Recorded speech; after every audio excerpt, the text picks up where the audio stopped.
brachial plexus is a network of nerves that supplies the upper limb. Brachial plexus is formed by the anterior rami or the ventral rami of spinal segments C5 to T1. If the C4 nerve root is involved, we call it prefix type, and if T2 nerve root is involved, we call it the postfix type of brachial plexus. The roots of the brachial plexus, they emerge between the scalenus anterior muscle and the scalenus medius muscle. So brachial plexus basically consists of the following parts. You have roots, trunks, divisions, cords and branches. The roots and trunks are located in the posterior triangle of the neck. They are supraclavicular. The divisions are located behind the clavicle. The cords and branches are located in the axilla, so they are infraclavicular. Now let's try to understand the formation of the brachial plexus. So brachial plexus was formed from the anterior rami or the ventral rami of spinal nerves C5, C6, C7, C8 and T1. These roots unite and form the trunks of brachial plexus. The C5 and C6 roots unite and form the upper trunk of brachial plexus. The C7 continues as the middle trunk. C8 and T1, they form the lower trunk of brachial plexus. Each of these trunk then divides into an anterior division and a posterior division. So in total, we have 6 divisions in the brachial plexus. All the posterior divisions unite and form the posterior cord of brachial plexus. The anterior divisions of upper trunk and the middle trunk unite and form the lateral cord. The anterior division of the lower trunk continues as a medial cord of brachial plexus. So each trunk divided into anterior and posterior divisions. All posterior divisions form the posterior cord. So we are left behind with 3 anterior divisions. The anterior divisions of upper trunk and the middle trunk unite and form the lateral cord. What is left behind? The anterior division of the lower trunk. And the anterior division of the lower trunk continues as a medial cord of brachial plexus. Now coming to the branches of the brachial plexus. Branches from the brachial plexus can arise from the roots, from the trunks and the cords, but there are no branches from the divisions. The branches that come out from the roots of the brachial plexus are dorsal scapular nerve, which takes origin from the C5 root. Long thoracic nerve, also called as the nerve of Bell or the nerve to serratus anterior. Long thoracic nerve takes origin from C5, C6 and the C7 roots of brachial plexus. Dorsal scapular nerve, that is coming from the C5 root, it supplies the muscles attached to the dorsal side of the medial border of scapula. Because it is dorsal scapular, it is supplying the muscles attached to the dorsal side of the medial border of the scapula. And what are these muscles? The muscles are levator scapulae, rhomboidus major and the rhomboidus minor muscles. Long thoracic nerve. Long thoracic nerve, also called as nerve of Bell or nerve to serratus anterior, it comes from the roots C5, C6 and C7 of the brachial plexus. Long thoracic nerve, it supplies serratus anterior. Serratus anterior muscle is inserted on the costal surface of the medial border of scapula. So this muscle, serratus anterior, which is inserted on the costal surface of medial border of scapula, when it contracts, it helps in pushing the scapula forward, as in punching movements, pushing movements, and it also helps in overhead abduction, that is abduction above 90 degrees. As the serratus anterior is helping in punching movements, it is also called as boxer's muscle.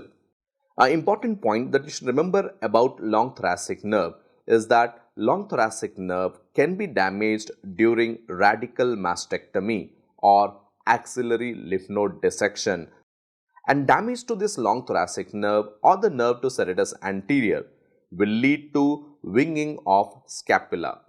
Winging of scapula is a condition where the scapula fails to move forward. Instead, the medial border of scapula goes backward and becomes prominent. Now, moving on to what are the branches coming from the trunks of brachial plexus. Do remember, only upper trunk gives rise to branches. There are no branches from the middle trunk or the lower trunk. Only the upper trunk gives rise to branches. And what are the branches coming from the upper trunk of brachial plexus? The upper trunk of brachial plexus gives rise to suprascapular nerve, also a nerve to subclavius. Talking about the suprascapular nerve supplies both the supraspinatus as well as the infraspinatus muscle. Supraspinatus muscle, this is important in initiation of abduction of the arm. During abduction of the arm, the initial part of abduction, about 0 to 15 degrees of abduction, is by supraspinatus. 15 to 90 degrees is by deltoid. And more than 90 degrees, that is overhead abduction, is by serratus anterior as well as trapezius muscle. So do remember, the initiation of abduction 0 to 15 degrees of abduction is by supraspinatus, 15 to 90 degrees till the horizontal is deltoid, and overhead abduction above 90 degrees of abduction is done by serratus anterior and trapezius. Nerve to subclavius, as the name says, it supplies the muscle subclavius and also gives off the accessory phrenic nerve. So, accessory phrenic nerve is coming from the nerve to subclavius. So, talking about the branches of the cords of brachial plexus. Branches from the lateral cord of brachial plexus are lateral pectoral nerve, musculocutaneous nerve, and a lateral root of median nerve. So, you can remember these nerves with the mnemonic LML.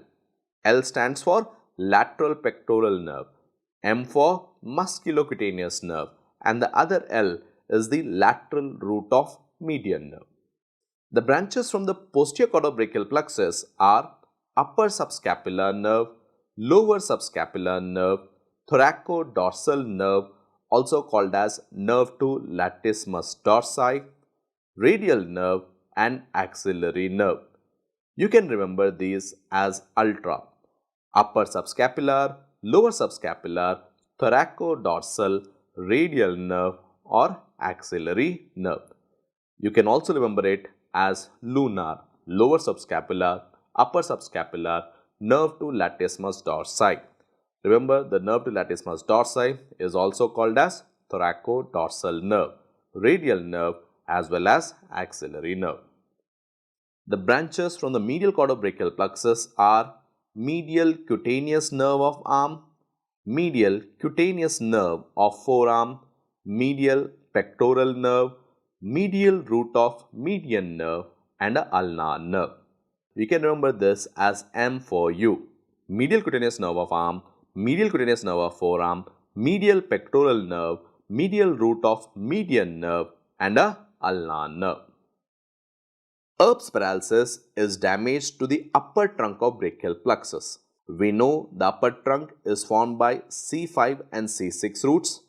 Hence, in Erb's paralysis, which is damage to the upper trunk, you have the involvement mainly of the C5 root as well as the C6.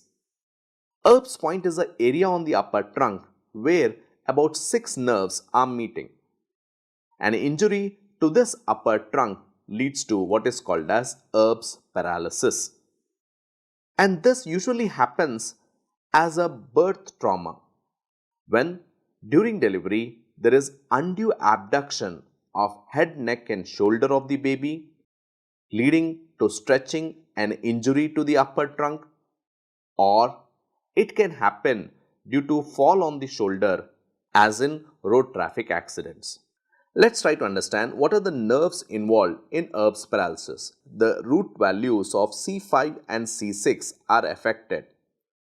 Thus, in Erb's paralysis, the suprascapular nerve that is supplying supraspinatus gets affected. Axillary nerve, which has a root value of C5, C6, will be affected. Axillary nerve supplies deltoid and teres minor. Thus, in Erb's paralysis, when the C5 and C6 roots are affected, even the action of deltoid is lost. There is loss of abduction of the shoulder. So, in case of Erb's paralysis, when there is loss of action of deltoid, there is a adducted shoulder. Musculocutaneous nerve has a root value of C5, C6 and C7, and musculocutaneous nerve supplies muscles biceps, brachialis and coracobrachialis. The biceps and brachialis are innervated by the roots of C5, C6, whereas the coracobrachialis receives innervation from the C7 fiber. Thus, in Erb's paralysis, where there is injury to the upper trunk involving the roots C5 and C6, coracobrachialis is spared, but there is loss of action of biceps and brachialis.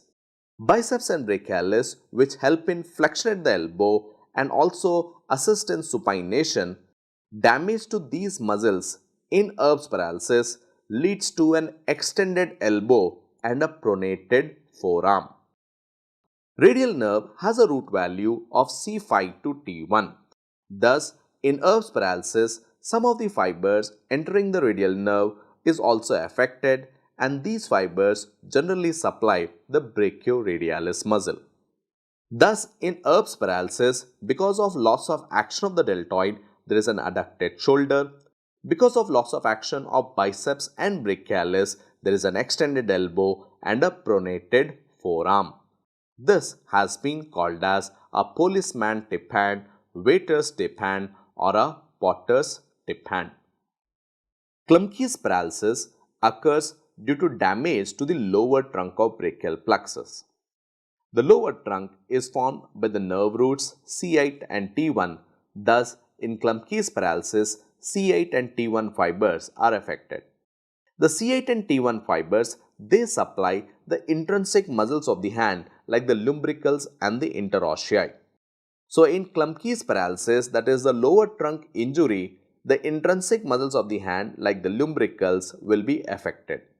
Klumpke's paralysis or the lower trunk injury occurs when there is an hyperabduction of the shoulder, when there is undue abduction between the arm and the trunk, as that happens while holding on to something during a fall. While clutching onto something during a fall, when there is a hyperabduction of the shoulder, it leads to lower trunk injury or Klumpke's paralysis. The normal function of lumbricals is to cause flexion of the metacarpophalangeal joints and extension of the interphalangeal joints. Loss of action of these intrinsic muscles of the hand leads to extension of the metacarpophalangeal and flexion of the interphalangeal joints, and this deformity is called as the complete claw hand. So, complete claw hand occurs in Klumpke's paralysis. The first two lumbricals are supplied by median nerve. Thus, clawing of the first two digits indicate median nerve injury. The last two lumbricals are supplied by ulnar nerve. Thus, clawing of the last two digits indicates ulnar nerve damage. But when there is a complete claw hand, suspect Klumpke's paralysis or injury to the lower trunk of brachial plexus. In Klumpke's paralysis, because it involves C8 and T1 fibers, the T1 fiber, the white rami of T1, it contributes to the sympathetic supply of head and neck region. So, in Klumpke's paralysis, when there is injury to the lower trunk, there is also damage to the sympathetic supply to the head and neck, leading to what is called as Horner's syndrome. Horner's syndrome consists of ptosis, that is drooping of the eyelid, miosis, constriction of the pupil, anhidrosis, loss of sweating, anophthalmos, as well as loss of ciliospinal reflex. So, Klumpke's paralysis is also associated with Horner's syndrome